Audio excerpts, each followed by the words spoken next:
Sí se puede ver, doctor. Ahora sí. Bueno, damos la bienvenida al taller de estadística aplicada a la investigación médica, la cual es organizada por la Sociedad Científica de San Fernando, la Sociedad Científica Médico Estudiantil Continental, la Sociedad Científica de Estudiantes de Medicina Cayetano Heredia.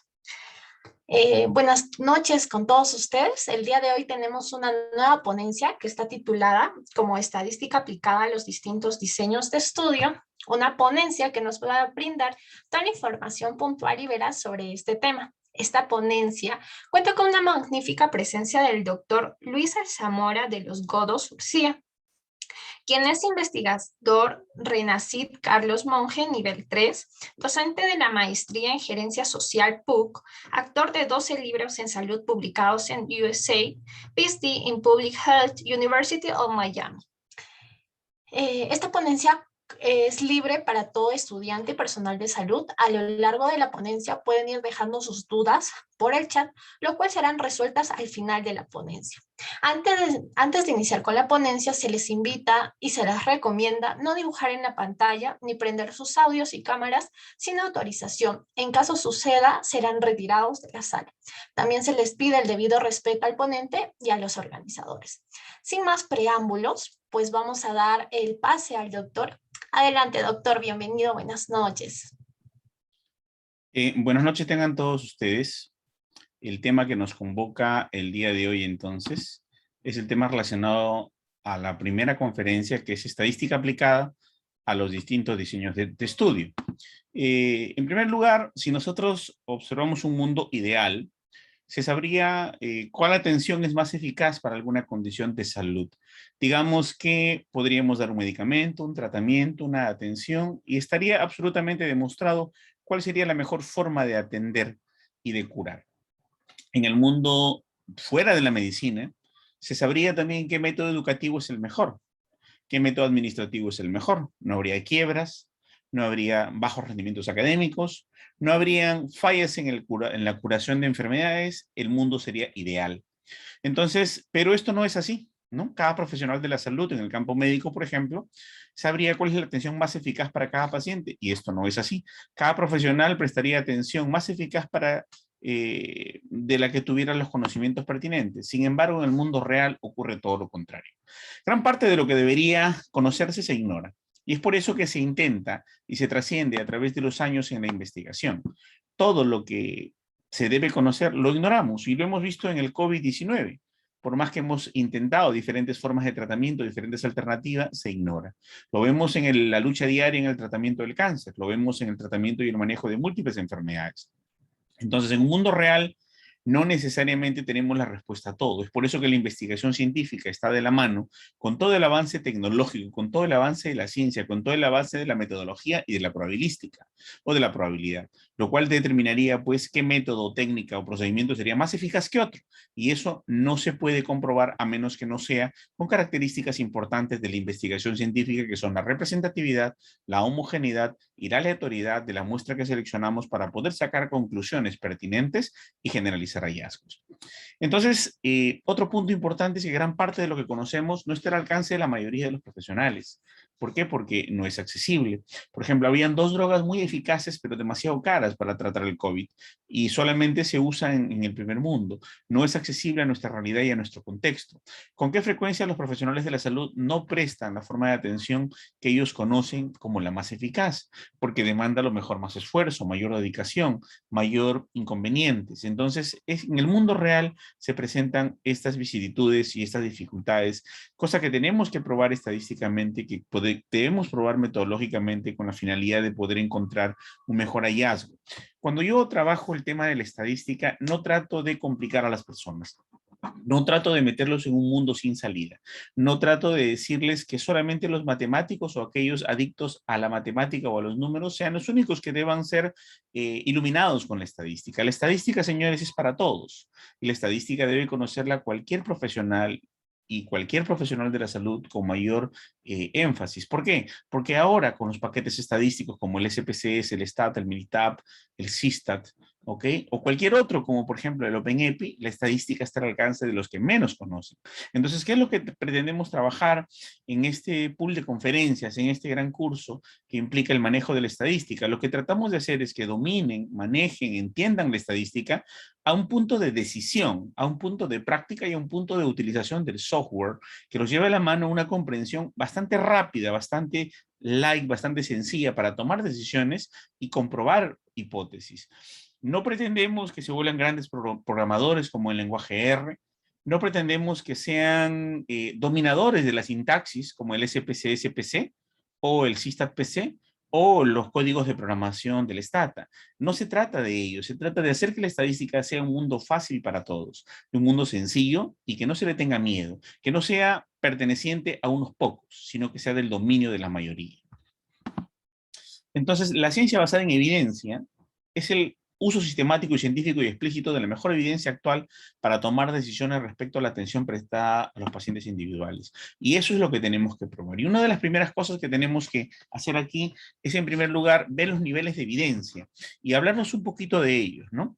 El nivel de evidencia, por ejemplo, quinta, es la opinión de expertos, ¿no? Respecto a una evaluación crítica. Es el de menos evidencia y consistencia. Luego viene el estudio de series de casos, y ya podemos decir que la metodología que aplicamos, la técnica que aprobamos, o digamos, el enfoque terapéutico que estamos utilizando podría funcionar.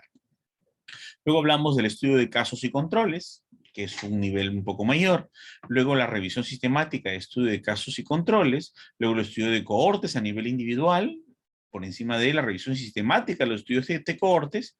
Finalmente el ensayo clínico controlado individual y luego la revisión sistemática o metaanálisis de los ensayos clínicos controlados. Entonces, así se determina hoy el nivel de la ciencia y el nivel de la evidencia. Y es como debemos trabajar, obviamente, toda la metodología de la investigación científica.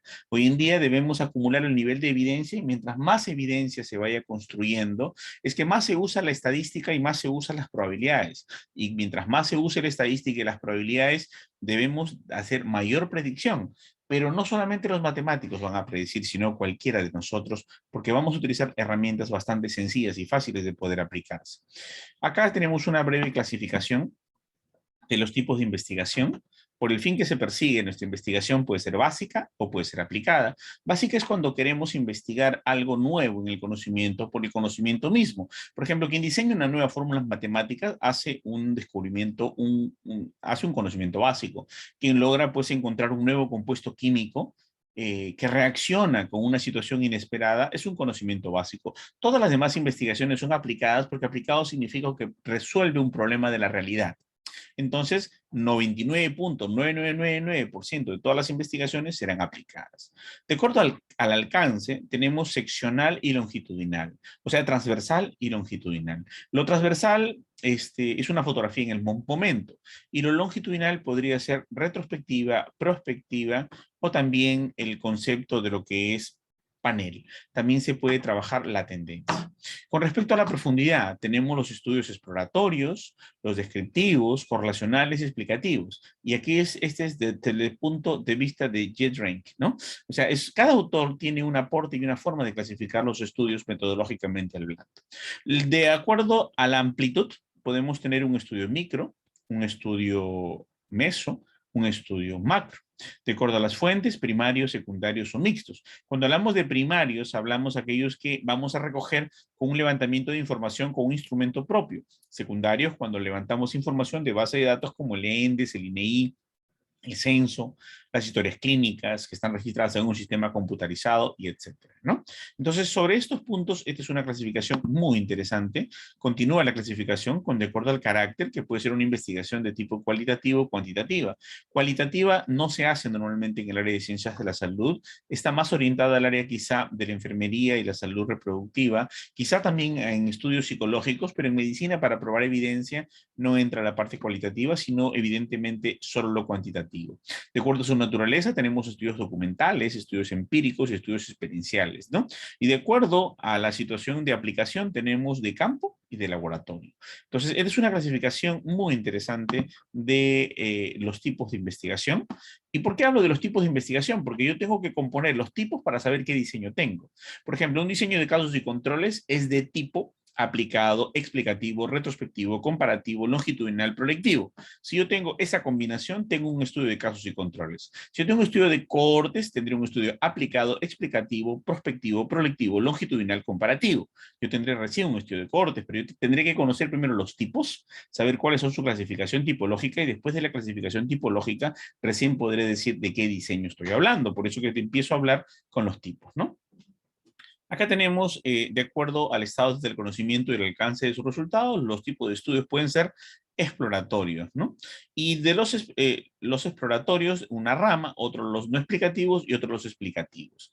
Los no explicativos generalmente son descriptivos y también deductivos. Estos explicativos pueden descomponerse en transversales y longitudinales, de seguimiento hacia el futuro, prospectivos, y hacia el pasado, retrospectivos. Pero ¿qué pasa si son de tipo explicativos o inductivos? Su característica trata de generalizar hallazgos a la población y por lo tanto hacer inferencia científica. Estos tipos de estudios que van a hacer generalización e inferencia se descomponen en experimentales y no experimentales. Los experimentales son de intervención, como por ejemplo el ensayo clínico controlado, el ensayo comunitario, el ensayo de campo.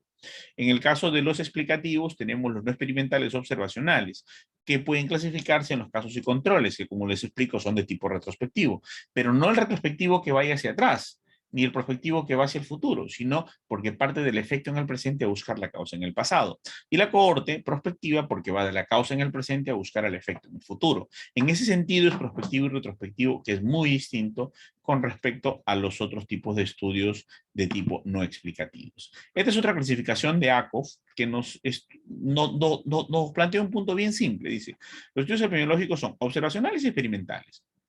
Los observacionales descriptivos y analíticos, ¿no? Y pueden ser transversales, de cohortes, caso control. Y experimental, el ensayo clínico. Y se acabó el asunto. Hace una clasificación muy sintética, ¿no? Entonces, estos estudios básicamente encajan en el campo de la epidemiología. Pero ¿por qué hablamos de epidemiología si esto no es un curso de epidemiología? Porque la epidemiología es el estudio de la causalidad y el estudio de los riesgos. Cuando hablamos del estudio de la causalidad y de los riesgos, ustedes van a ver estudios de la Universidad de Cambridge o de la Universidad de Oxford, donde determinan el riesgo de quiebra empresarial y realizan estudios de casos y controles para ver riesgo de quiebra de empresas, o estudian riesgo de quiebra de pequeños negocios de inversión, o también trabajan capacidades predictivas de modelos matemáticos para ejercicios de modelamiento financiero, y utilizan riesgo relativo, trabajan cohortes. Entonces, obviamente, esto no solo se queda en la medicina, se pasa a todas las áreas del conocimiento. Y estos estudios epidemiológicos, obviamente, van a partir desde el concepto muy básico de la enfermedad y de la causalidad de la enfermedad. Sin embargo, aquí no se quedan. Su utilidad es al mundo y a todas las áreas profesionales, ¿no? Y por lo tanto es multifactorial, multicéntrico, multidimensional. Entonces, los estudios de tipo epidemiológicos, según el conocimiento previo del problema de estudio, obviamente tiene que diseñarse en la fase de la investigación, según la actitud del investigador, tiene que ver la observación y la intervención. Según exista o no el grupo de comparación, es importante de entenderlo, porque de acuerdo a eso va a haber un grupo control o un grupo de exposición. En función al tiempo y al seguimiento de los individuos de estudio, también vamos a detectarlo o determinarlo, ¿no? Estos estudios, este tipo de estudios epidemiológicos, según el conocimiento previo del problema o fase de investigación, se va a descomponer en dos grandes grupos: los exploratorios y los explicativos. Los exploratorios son útiles en la fase inicial del estudio de un problema. Sirven para generar una hipótesis, para darnos cuenta qué es lo que está ocurriendo. Por ejemplo, quiero saber o conocer cuánta gente, ¿no? Tiene un problema de anemia severa en la universidad. Entonces yo podré decir, caramba, hay anemia severa en estudiantes universitarios de medicina humana, y podré tejer una hipótesis. ¿Cuál es la característica común? Estudian medicina humana. ¿Cuál es otra característica común? No comen a sus horas. ¿Cuál es otra característica? Se trasnochan. Entonces yo podré empezar exploratoriamente a identificar algunas potenciales hipótesis. Pero luego tenemos, de acuerdo a este conocimiento previo del problema, el estudio explicativo, útiles para verificar hipótesis generadas de estudios anteriores. Si yo tengo la revisión del estado del arte o el estado de la cuestión o los antecedentes previos de mi investigación, yo podré decir y atribuir relación o vínculo entre variables. Por lo tanto, yo podré tener una hipótesis extraída de la teoría, la cual voy a comprobar en el trabajo de campo. Y es un estudio de tipo explicativo. Pueden ser observacionales o experimentales, según exista o no la intervención de la aleatoriedad y del azar en los individuos del estudio. De acuerdo a la actitud del investigador, ¿no? Si es observador o es interventor. Se clasifican de maneras diferentes, ¿no? En estudios observacionales y en estudios experimentales o de intervención.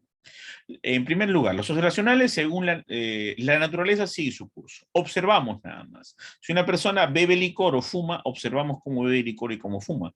No le vamos a obligar a beber licor y no le vamos a prohibir que fume. Simplemente dejamos que todo siga su curso y hacemos un seguimiento.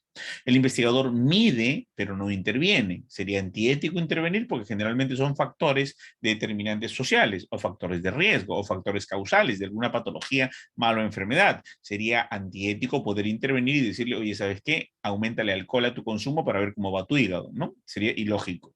Entonces pueden ser también descriptivos de la frecuencia de una enfermedad o relacionándola con otras variables, sin división del azar entre el individuo, porque no hay aleatoriedad aquí.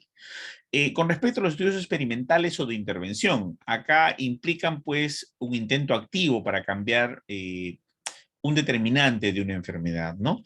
Podemos intervenir en una exposición, en una conducta o dar un tratamiento.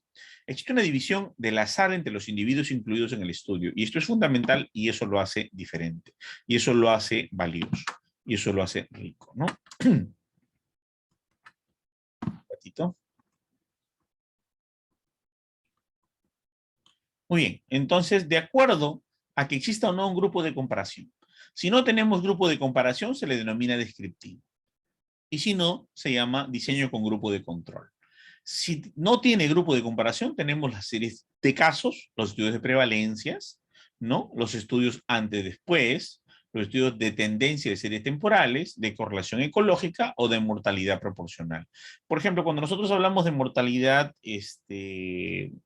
proporcional, vemos simplemente las tasas, ¿no? De mortalidad por enfermos en COVID, por ejemplo. La tasa de mortalidad por tuberculosis multirogo resistente. O tendencias o series temporales, cómo va la morbimortalidad con respecto a, digamos, el dengue o la chikungunya, ¿no? El antes-después, vemos cómo se comporta la gente antes de autoadministrarse un medicamento por ellos mismos y luego cómo están evolucionando después de ello, ¿no? Entonces, sin grupo de comparación. Pero, ¿qué pasa si hay un grupo de control? Acá cambia, ¿no? Tenemos los experimentales, los ensayos clínicos randomizados, los ensayos comunitarios y los analíticos, que ya los habíamos hablado en otras clasificaciones, como los casos y controles, que son retrospectivos, y las cohortes, que son prospectivas. Entonces, en función del tiempo y el seguimiento que se hace a las personas. De acuerdo al tiempo y el seguimiento son estudios transversales o longitudinales. Cuando hablamos de los transversales, no hay seguimiento, ¿no? Todas las mediciones se realizan en una misma vez y es útil para describir variables y sus patrones de distribución. De acuerdo a si hay seguimiento, tenemos los longitudinales. Estos ya implican un seguimiento y hay de dos tipos y acá tienen que tener esto muy claro. El retrospectivo, mira, tiene seguimiento, ¿eh? Escuchen, ¿eh? Retrospectivo, la información sobre las variables predictoras o causales se recogen una vez que ya se ha producido el desenlace y los efectos, pero voy a recoger históricamente lo que ocurrió temporalmente atrás, con un seguimiento retrospectivo. Por ejemplo, yo voy a revisar y analizar una persona que tiene diabetes mellitus, pero la voy a entrevistar y voy a hacer una anamnesis hacia la cual voy a ver su etapa de vida previa y cómo fue sus hábitos alimenticios y su estilo de vida. Y también voy a revisar su historia clínica y voy a medir año a año cómo ha ido acudiendo al establecimiento de salud para hacer las consultas respectivas. Entonces, estoy haciendo un seguimiento retrospectivo. Por lo tanto, es un estudio con seguimiento. No hay máquina del tiempo para viajar al pasado, así que la manera de hacerlo es haciéndolo documentario o haciendo anamnesis. La anamnesis no es otra cosa que revisar tu historia, por eso se llama historia clínica, y es un seguimiento de tipo retrospectivo, ¿ok? Y es longitudinal, definitivamente.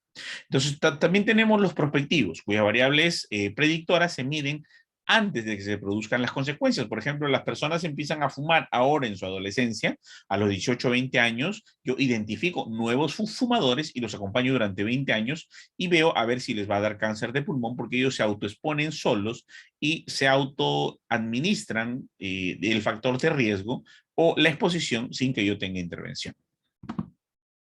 Este es la clasificación de los estudios epidemiológicos, más o menos un resumen, los transversales, prospectivos, retrospectivos, este es de Michael P. y Cannon, ¿no?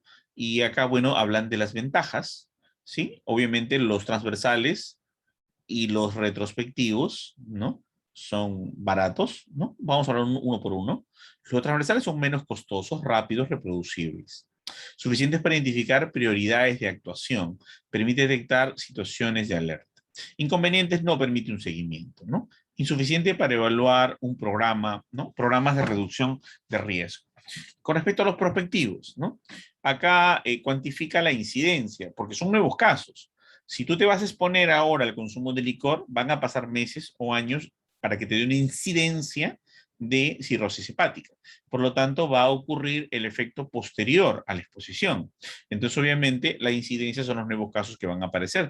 Determina la magnitud y la trascendencia, eficaz para evaluar la evitabilidad, para detectar alertas y útil para evaluar programas de reducción de riesgo. Por ejemplo, un programa de diabéticos donde les ayuden a comer adecuadamente y donde haya un sistema de entrenamiento por ejercicios, vamos a ver cómo se hace este impacto y a ver la reducción del riesgo posterior, si es que esto de acá incluye como factor protector. ¿Cuál es la desventaja o inconveniente? Muy costoso, ¿no? En tiempo y recursos. La carga del trabajo es importante para evaluar y el equipo asistencial también, que es sumamente importante. Y el retrospectivo, ¿no? Que tiene adaptación dinámica habitual de trabajo y determina la trascendencia, menor carga de trabajo, ¿no? Para el equipo asistencial, ¿no? Y obviamente la desventaja, la calidad de la historia clínica. Podemos encontrar una historia clínica muy mal llenada o algo que es poco frecuente, pero quizá lo podemos encontrar, que la historia clínica sea ilegible, ¿ok?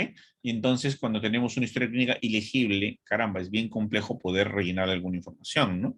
El sesgo de pérdida de la información y sobre todo la subestimación de los sucesos. Son las desventajas que pueden haber a nivel de los estudios que hemos mencionado, ¿no? Entonces aquí para que tengan la clasificación de ACUF, ¿no? Tengo el propósito de estudio, según la cronología de las observaciones, según el número de mediciones, según el propósito del estudio. Según el propósito del estudio, observo o experimento, observacional o experimental. Según la cronología de las observaciones, en el caso de un descriptivo de una sola variable con seguimiento, ¿ok? Tendríamos los prospectivos y los retrospectivos.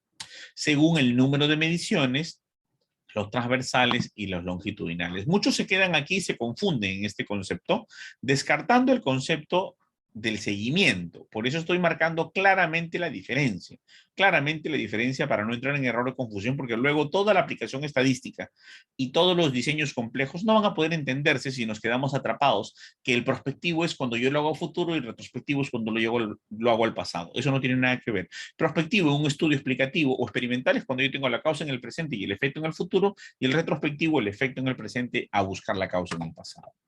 Entonces acá tenemos, miren, la cohorte cuya causa está en el presente y el efecto está en el futuro, y el caso control cuyo efecto está en el presente y va a buscar causas en el pasado. Y el transversal está acá al medio como una fotografía del momento. Estos estudios experimentales pueden ser los que vienen posteriores a estos de mayor nivel, son los experimentales, que pueden ser ensayos clínicos, ensayos de campo y ensayos comunitarios. Un ensayo clínico, por ejemplo, es cuando yo hago esos experimentos tradicionales, cuando yo comparo un medicamento versus otro medicamento, a ver cuál es más eficaz, ¿no? Y lo pruebo en dos grupos aleatoriamente sugeridos, con un control absoluto de mis variables, en dosis, en magnitud, en administración de los medicamentos o el tratamiento educativo o lo que yo quiera dar como experimento, ¿ok? Tengo un control absoluto y sobre todo una aleatorización para asignar quién va al grupo experimental y quién va al grupo control. El ensayo de campo es cuando, por ejemplo, yo puedo utilizar un ensayo un poquito más grande. Yo administro un grupo de población, un barrio, le doy, por ejemplo, galletas con hierro, y luego hago una evaluación inicial de los niños sin determinar unidad muestral, sino lo hago globalmente.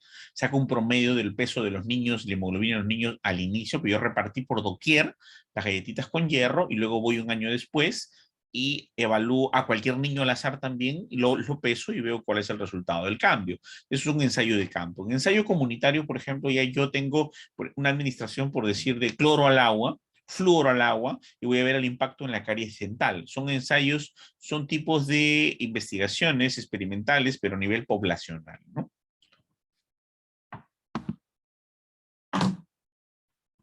Ahora pasamos a hablar un poquito de un tema mucho más complejo, ¿no? Complejo en el contexto de la elaboración de las variables, no complejo en dificultad, ¿no? Entonces yo comparo los experimentales, ¿no? Y comparo los observacionales. Los experimentales tenemos prospectivos, nada más, no hay otro. Y los observacionales, prospectivos y retrospectivos, ¿no? Los prospectivos, tanto como los retrospectivos, pueden ser longitudinales y transversales. Entonces hay que tener mucho cuidado. Definiciones útiles. Ahora vamos a hablar un poquito de la causa, porque todo esto tiene que ver con el concepto de causalidad. ¿Para qué yo aplico estadística? ¿Para qué yo hago investigación? Para determinar causalidad. La causalidad es un evento o estado de la naturaleza que inicio permite sola un conjunto de variables que son causas la ocurrencia de un efecto. Por ejemplo, tengo A más B más C más D, puede causar D. ¿No? Sin embargo, hay causas que se le denominan suficientes. Y esas causas que se denominan suficientes inevitablemente producen un efecto. Por ejemplo, si una persona tiene trisomía del par 21, ineludiblemente va a tener síndrome Down. Si una persona no tiene trisomía del par 21, no hay probabilidad de que tenga síndrome Down, ¿no? Entonces, esta causa suficiente es única e irrefutable. No hay más, no hay punto de discusión. Sin embargo, las causas de tipo general son muy diferentes. Y lo que buscamos en la investigación es aproximarnos a la causa suficiente. Por eso hacemos muchas investigaciones para encontrar esa causa suficiente, ¿no? Que atacándola nos echaríamos abajo al problema, ¿no? Acuérdense ustedes de la metodología de la intervención convencional, ¿no? O el planeamiento estratégico, cuando ustedes buscaban el árbol de problemas y el nudo crítico, ¿no? Sabían que ustedes que el nudo crítico es una causa suficiente para originar múltiples dificultades con múltiples efectos. Entonces, ¿qué se hacía ahí? Se identificaba ese nudo crítico para echarse abajo varios problemas. Igual, lo que quiere la investigación en la naturaleza de la enfermedad es buscar la causa suficiente, ¿no? Entonces, vamos a hablar un poquito de la teoría de la administración de la causa, ¿no? En primer lugar, la causa estima la relación cuantitativa o asociación entre la exposición de la supuesta causa y el efecto. Es una medida de riesgo, ¿no? Que ocurre un efecto en una población base y en un periodo de tiempo comparado con un grupo referente. No siempre se puede llegar a estimar el riesgo. Podemos a lo mejor encontrar, en vez de encontrar causa, encontramos factor de protección. Y la epidemiología analítica ha desarrollado un arsenal de elementos para poder medir este nivel de asociatividad. Este es el modelo de Rodman, que nos establece, pues, el modelo de causalidad. Cuando hablamos del modelo de Rodman, señores, estamos viendo, pues, de una condición muy importante con respecto a la situación que tiene que ver con la estimación de la causa. Entonces, habla de Rodman que hay un modelo de causa suficiente 1, suficiente 2 y suficiente 3. Hay la suficiencia a medida que se incrementa la magnitud. Y el modelo de Rodman se expresa de la siguiente manera, ¿no? Usted tiene una causa indefectible, es una causa absoluta, que como dice Rodman aquí, una causa suficiente, ¿no? Y esta causa suficiente se le conoce como causa determinística. Esta causa suficiente, conocida como causa determinística, basta por sí sola para originar un efecto. ¿Ok? Entonces, por ejemplo, tenemos trisomía 21, origina síndrome Down, ¿no? Pero existe otro tipo de causa, una causa suficiente pero no necesaria.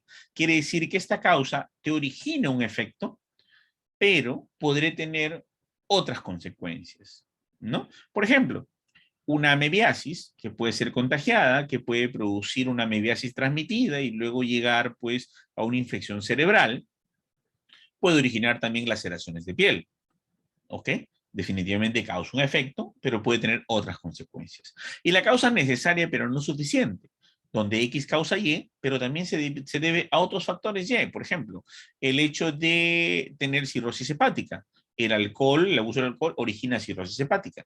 Pero no solamente la cirrosis hepática se debe al alcohol, sino pueden haber otras causas. Y esas otras causas pueden estar influenciadas con los genes, ¿no? La P53, el retinoblastoma, ¿no? Y cualquier otros tipos de guardianes del genoma que estén fallando. O también el estilo de vida, el sedentarismo, ¿no?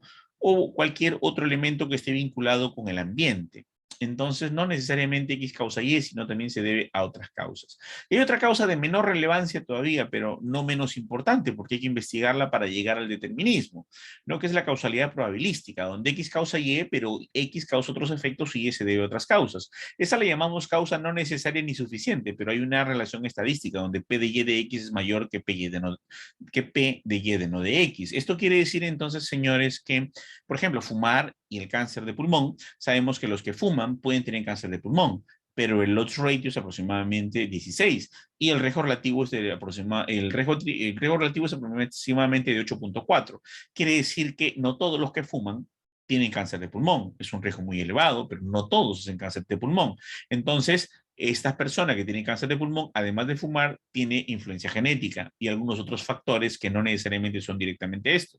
Pero no todo lo que fuman hace cáncer de pulmón. Pueden hacer asma, atelectasia, EPOC y diferentes otras patologías. Por lo tanto, esto se llama causalidad probabilística. En esta teoría de la causalidad, ¿no? En esta teoría de la causalidad, Rodman nos explica básicamente que incluso en la suficiencia existen niveles mucho más altos, ¿no? Entonces, la mayoría de las causas de interés en epidemiología son causas de componentes de causas suficientes. Lo que nos interesa a nosotros es apostar por encontrar causas suficientes. La suficiencia de la causa es determinar la causa principal de un problema y es por eso que yo investigo, para encontrar determinismo causal. Si no, no utilizáramos los modelos matemáticos predictivos ni la estadística, que básicamente se basa en la teoría de funciones. F de X es igual a 3X cuadrado más 2X más 4. ¿No? Una función convencional de las matemáticas y el cálculo es lo que expresa la metodología de la investigación a través de las dos variables metodológicas susceptibles de ser investigadas, que son la variable independiente o eje X y la variable dependiente o eje Y, ¿no? O conjunto de partida y conjunto de llegada. Cuando hablamos de ambas variables, hablamos de modelos matemáticos de la teoría de funciones. Y cuando hablamos de las funciones, hablamos de las derivadas, de los integrales y hablamos del cálculo. Esta teoría del cálculo es la base para la estadística, pero no nos interesa que dominemos ni el cálculo ni la estadística desde el punto de vista numérico y a mano, sino desde el punto de vista de raciocinio y de aplicación. Es a donde queremos llegar con este curso. Habitualmente, desconocemos muchos de los componentes causales. Y el motivo de la investigación es encontrar las causas de una enfermedad, las causas de la muerte, las causas de las quiebras empresariales, la causa del aprendizaje o no de los alumnos, la causa de la depresión, la causa de la tristeza, la causa del abandono escolar, las causas de diferentes elementos. Y siempre nos motiva identificar las causas de por qué están ocurriendo las cosas, porque si identificamos la causa y la intervenimos, ya no habrá el efecto. Es la razón de ser de por qué queremos ser investigadores. Desde el punto de vista de la prevención, basta controlar con un componente para un conjunto del resto de las causas, ¿no? Remanente se vuelva insuficiente. Por eso que buscamos en la investigación, señores, la causa suficiente. Acá tenemos, ¿no? Por ejemplo, la estrategia preventiva que permite la investigación epidemiológica, ¿no?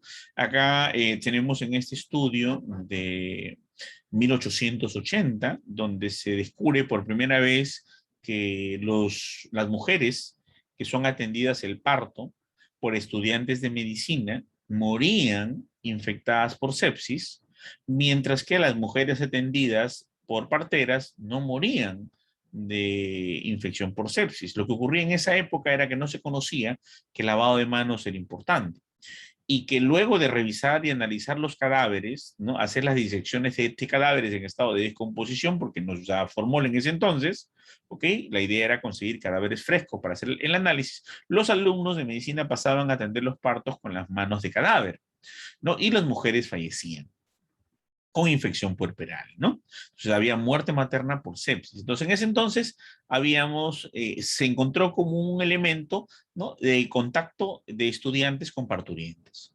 contactos de estudiantes con fallecidas con fiebre puerperal. Y la causa es el componente desconocido, podrían ser las bacterias. Y se encontró que la causa principal era las manos sin lavar, ¿no? Porque después de disecar cadáveres pasaban a la atención del parto. Es así como se demostraron los primeros estudios de causalidad y por lo tanto la epidemiología en su razón de ser, con estos primeros estudios de la muerte materna, ¿no? No siempre se encuentra, sin embargo, señores, no siempre se encuentra con información disponible para determinar este nivel de causalidad. No siempre existe ese nivel de precisión para poder hacer eso, ¿no? Hay inexistencia de datos necesarios, o no es posible, o no es eficiente usarlos para resolver preguntas específicas. Los problemas son complejos, involucran más de 2 variables, 3 causas, 4 causas, 5 causas, y es difícil que existan datos disponibles para todo ello. Por eso que hay que hacer una investigación por cada hipótesis que tenemos, porque nadie va a recoger 2.000, 3.000 variables en una historia clínica a ver con cuál se relaciona con la potencialidad de una enfermedad, de una muerte o de cualquier otro tipo de consecuencia.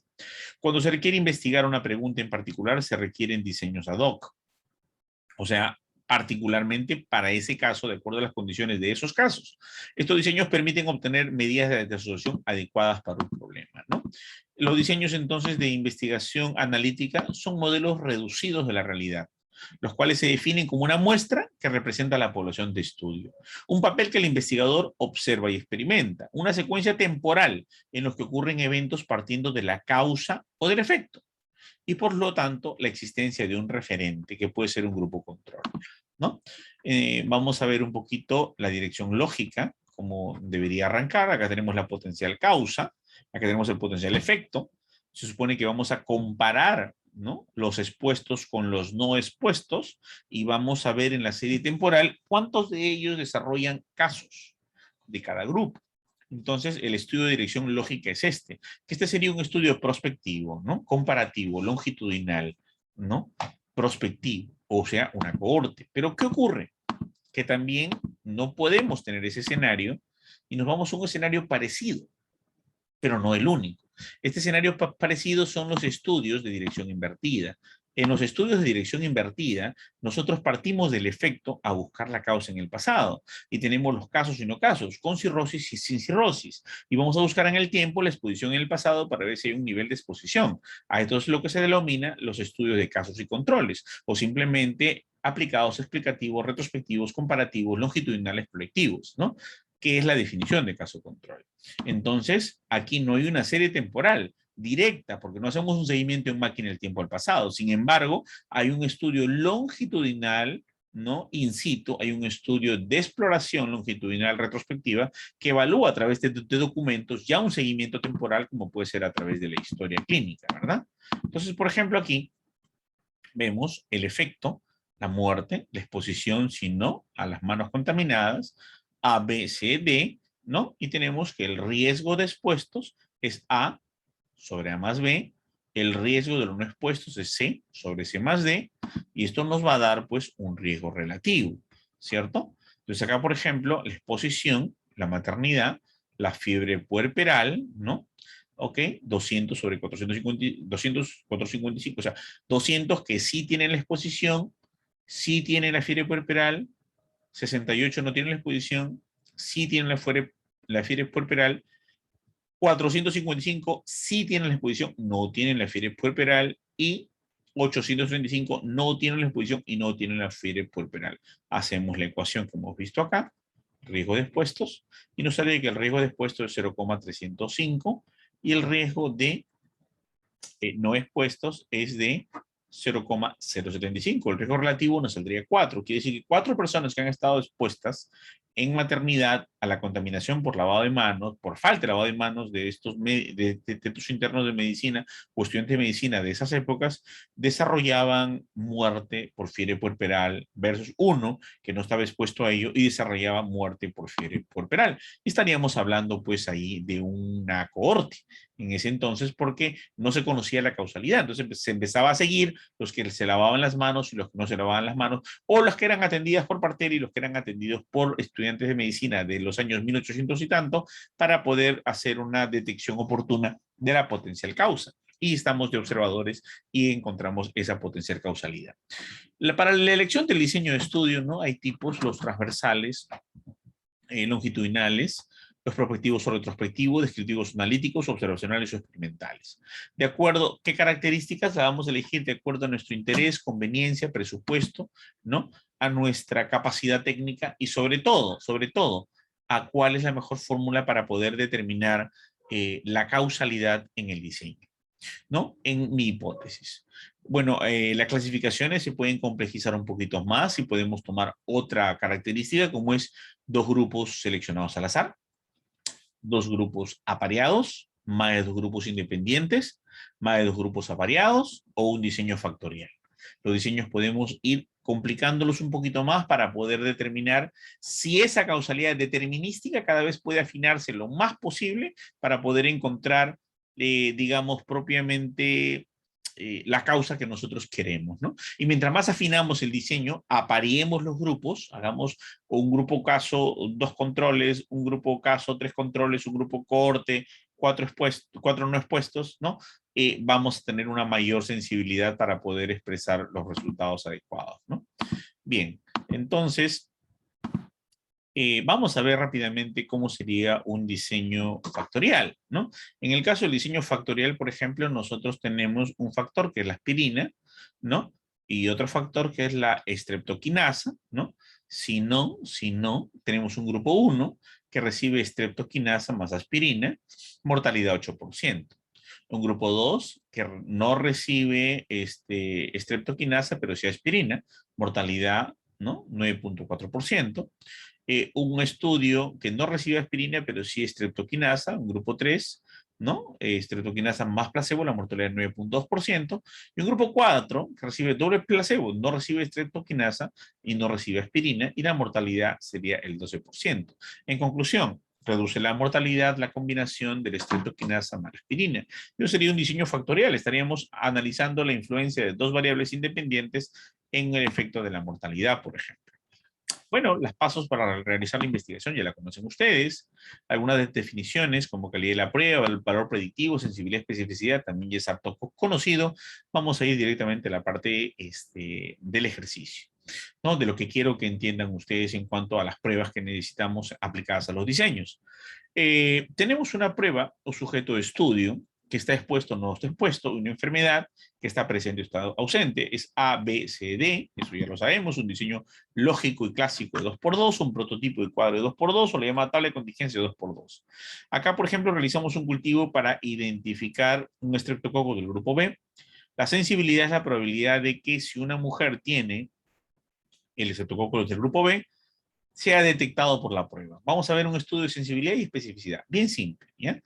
Por lo tanto, esta línea de la prueba positiva es valor predictivo positivo, negativo, valor predictivo negativo. Si está presente la enfermedad, se llama sensibilidad. Si está ausente la enfermedad, se llama especificidad. Entonces, los conceptos son especificidad, valor predictivo positivo y valor predictivo negativo.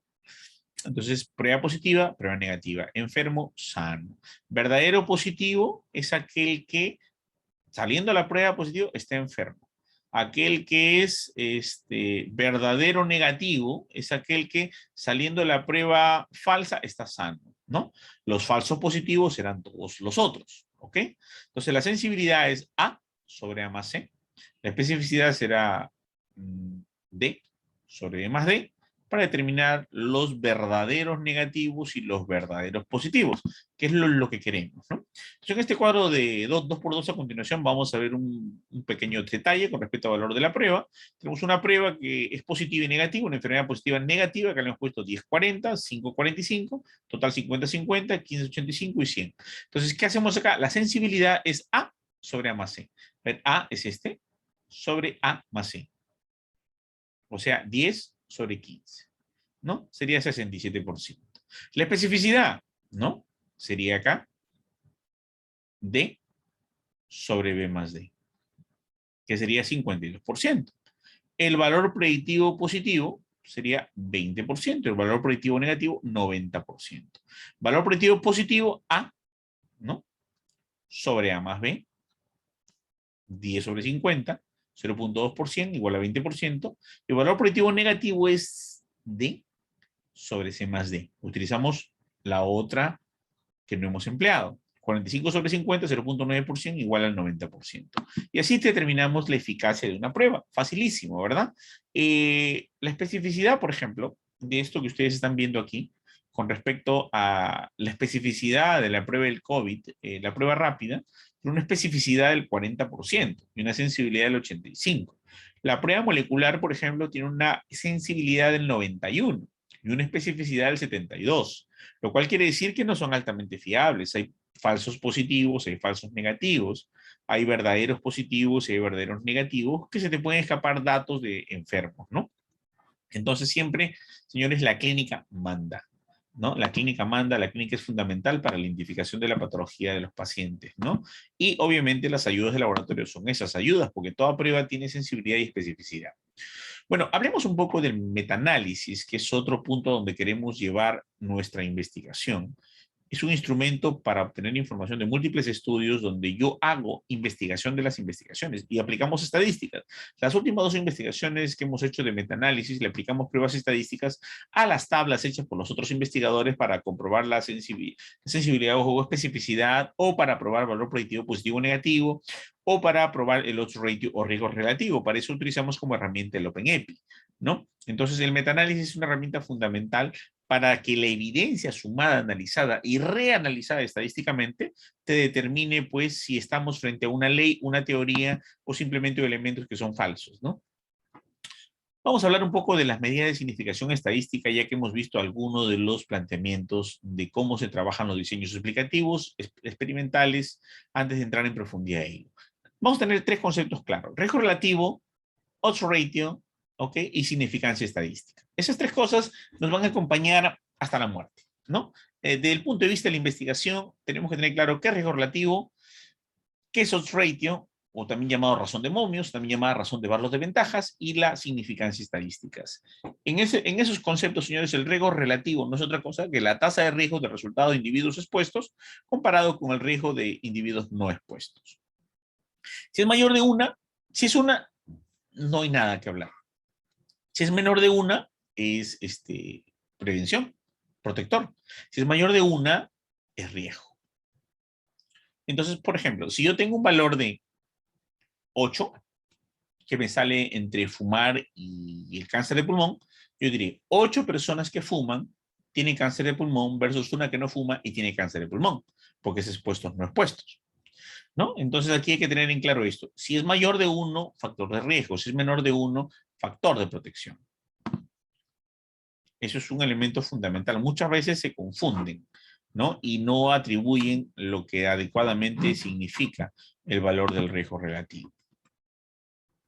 Entonces acá tenemos, por ejemplo, miren, expuestos y enfermos, expuestos no expuestos, enfermos no enfermos, A, B, C, D. Entonces, ¿cómo es el riesgo relativo?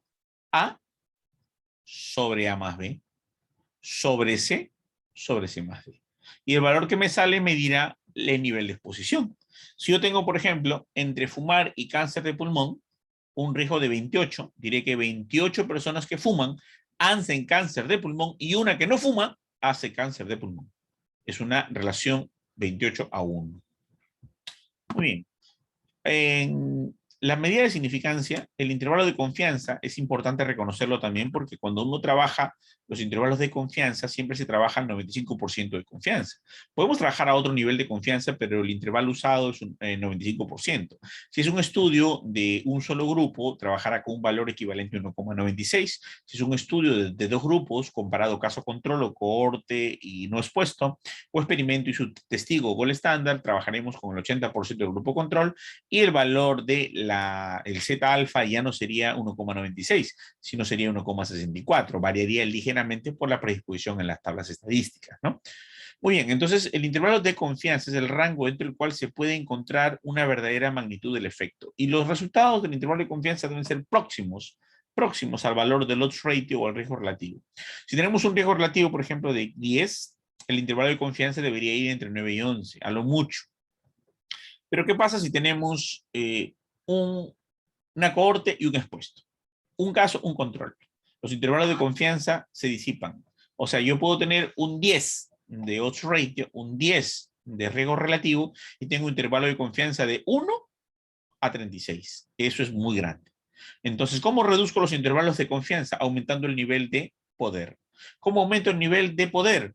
Aumentando el número de controles. Si yo tengo un caso, un control, voy a tener un intervalo de confianza muy disperso. Un caso, 2 controles, se va a acercar. Un caso, 3 controles, se acerca mucho más. Un caso, 4 controles, se acerca muchísimo más. Entonces, mientras más controles tenga yo, voy a tener un menor rango del intervalo de confianza. Y yo lo que quiero es que mi intervalo de confianza esté bastante pequeño y próximo a mi odds ratio y a mi riesgo relativo, ¿no?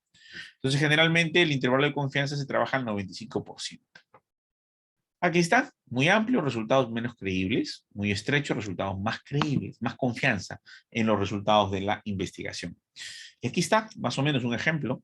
Acá tenemos el valor que nos sale, ¿no? Acá aumento el riesgo, reducción del riesgo, y los intervalos de confianza, fíjense cómo están dispersos, ¿no? Estos son resultados atribuidos al azar. La idea es que el intervalo de confianza esté bastante pegado al medio y equidistante, sin que se disperse hacia los lados. Un riesgo relativo de 2.71 en una tabla significa que hay expuestos con factor X de posición pasiva al tabaco y tienen 2.71 veces más probabilidades de tener niños de bajo riesgo. Pero fíjense, en intervalos de confianza va de 1,38 a 5,34. Aquí es el valor que nos sale, pero fíjense cómo se dispersa. Cómo se dispersa el intervalo de confianza. La idea es que se concentre al punto de que el intervalo de confianza llegue a ser un solo punto. La medida de significancia, ahora pasamos al odds ratio. Cuando hablamos del odds ratio, hablamos de que este compara la probabilidad del resultado de un estudio retrospectivo, sobre todo en el nivel ya no de la exposición, sino el nivel de la enfermedad, de los casos y los controles. Por ejemplo, yo tengo 70 personas con cáncer de pulmón y yo voy a hacer un estudio de esas personas con el cáncer de pulmón y compararla con las que no tienen cáncer de pulmón y ver el riesgo de haber obtenido la enfermedad. Y la lectura es diferente. Si yo tengo, por ejemplo, un valor de 9, yo diré 9 personas con cáncer de pulmón fumaron versus una persona sin cáncer de pulmón que fuma. Repito, porque es caso control. 9 personas con cáncer de pulmón fumaron y una persona sin cáncer de pulmón que fumó. Y esa comparación es lo que me va a hacer a mí creíble y me va a dar la predicción de el valor, ¿no?, del odds ratio para determinar el caso y el control con la probabilidad del consumo de cigarrillo. Muy bien, igual que el anterior, si es 1, no hay ningún efecto. Si es mayor de 1, factor de riesgo. Si es menor de 1, factor de protección. Bien, por ese lado entonces se trabaja. Muy bien.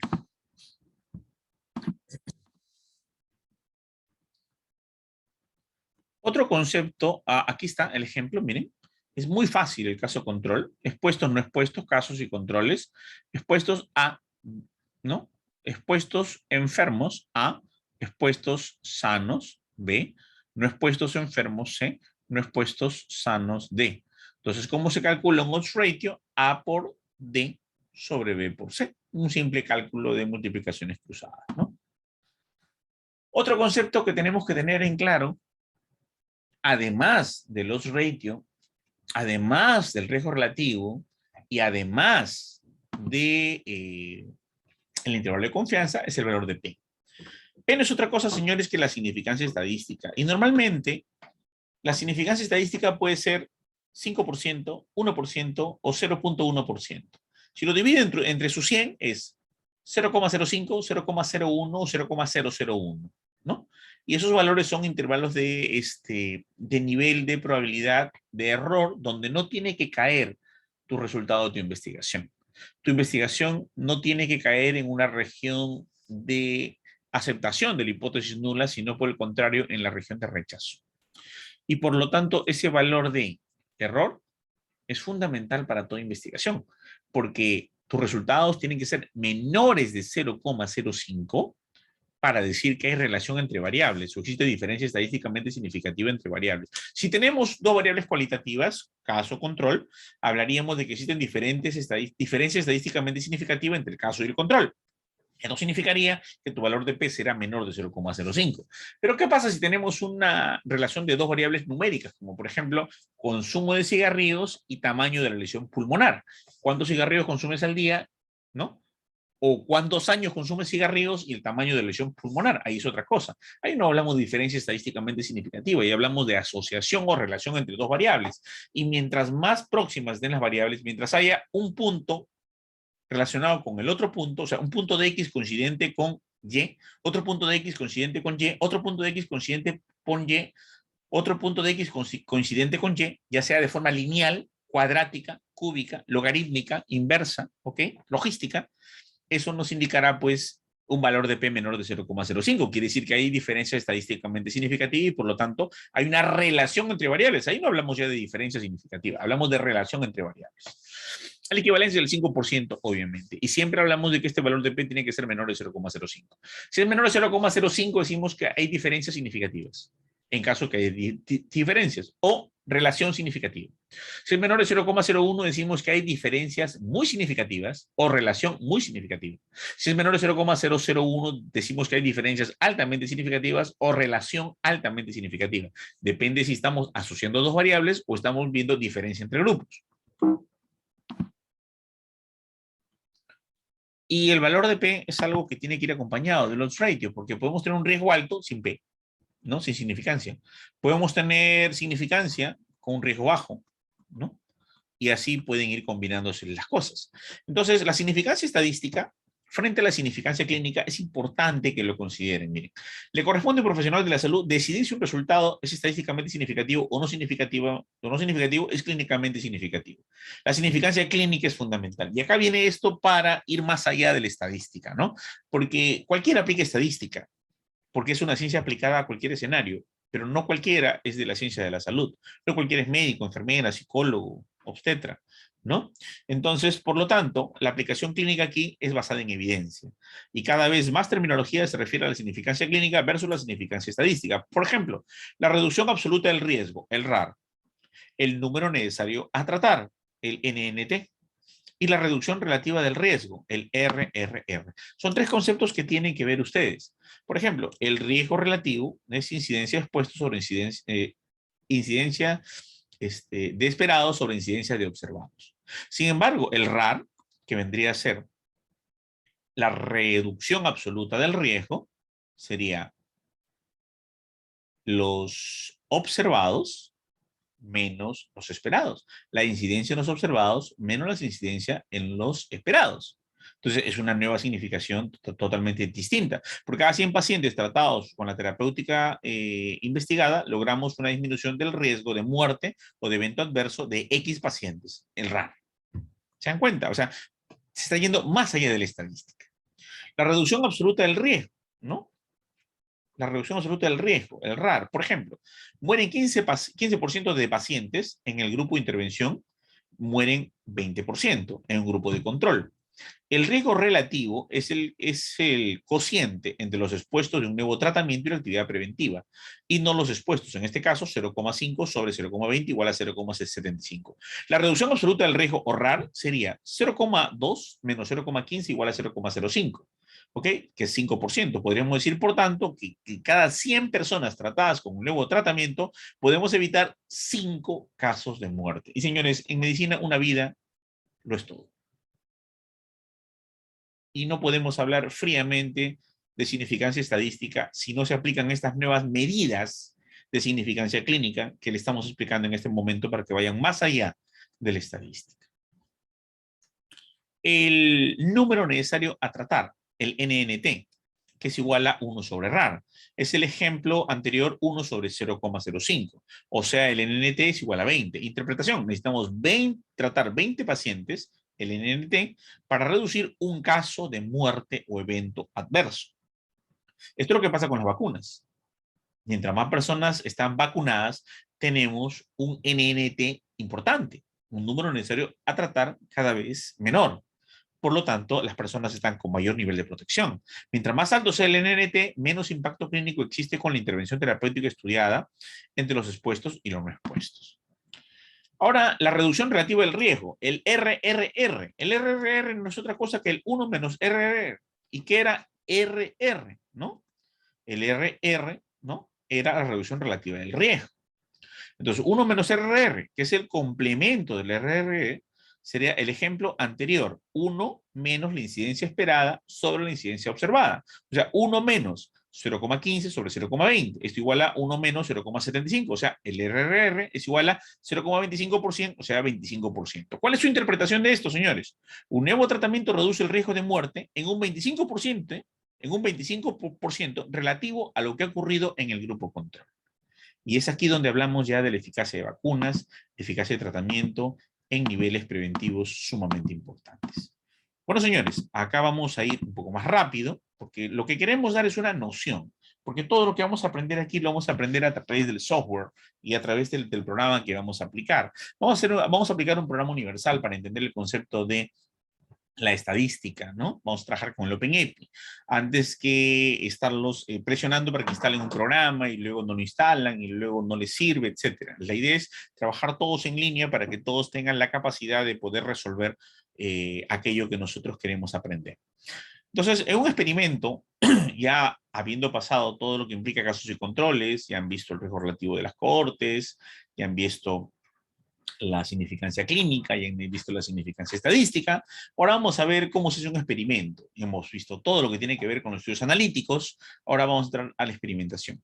La finalidad es de explicar las relaciones, ¿no? Y los característicos es cambiar más ver efectos. Procedimiento, hacer un diseño con variables, valores, participantes y medidas. Y lo que tenemos que ver son las dimensiones, ¿no? Y estas dimensiones, obviamente, se basan en las dimensiones del diseño. Esas dimensiones del diseño, ¿qué tiene? Cuando nosotros trabajamos un diseño experimental, tenemos que entender el número de variables. Podemos trabajar una sola variable independiente, que es simple, o factoriales, varias variables independientes. La manipulación de las variables. ¿Vamos a dar un tratamiento o vamos a seleccionar? ¿No? Tratamiento versus selección. La secuencia temporal. ¿Vamos a hacer secuencias sucesivas? Esperamos que pase una etapa y luego otra vez esperamos, damos un nuevo tratamiento y luego esperamos otra etapa, o hacer simultáneo, con diferentes grupos en diferentes avances de la enfermedad. El grado de control versus alto, alto y bajo.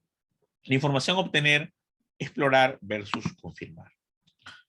Bueno, este es un gráfico de procesos de Bertalanffy, donde nos explica básicamente en un sistema de output e input qué pasa con los factores controlables o no. Y en un experimento tenemos que tener el factor controlable.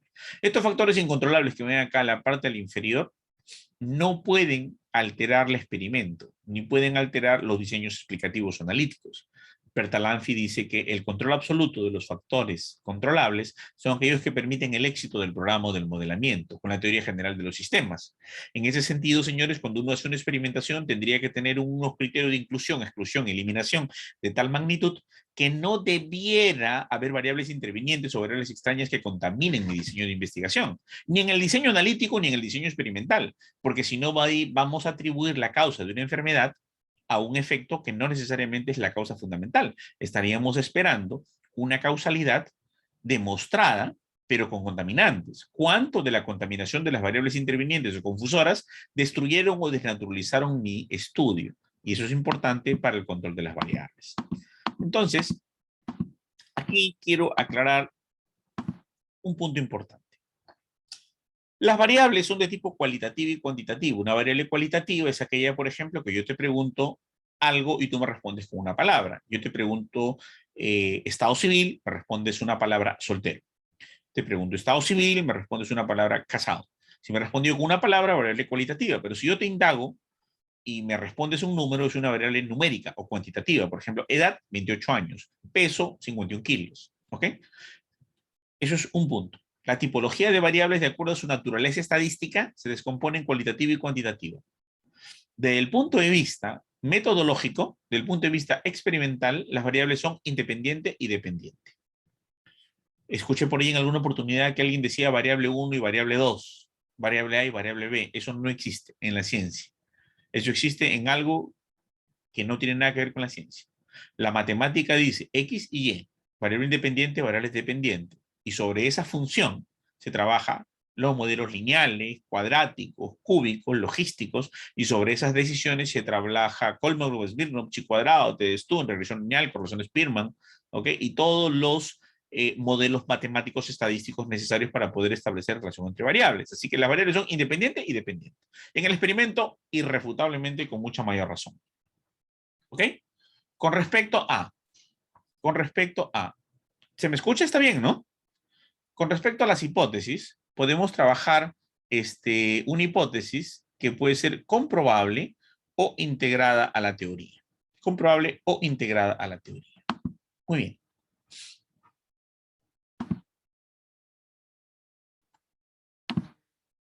Chicos, ¿se me está escuchando?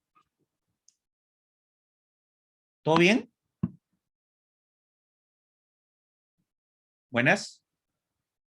Ah, creo que se colgó, ¿no?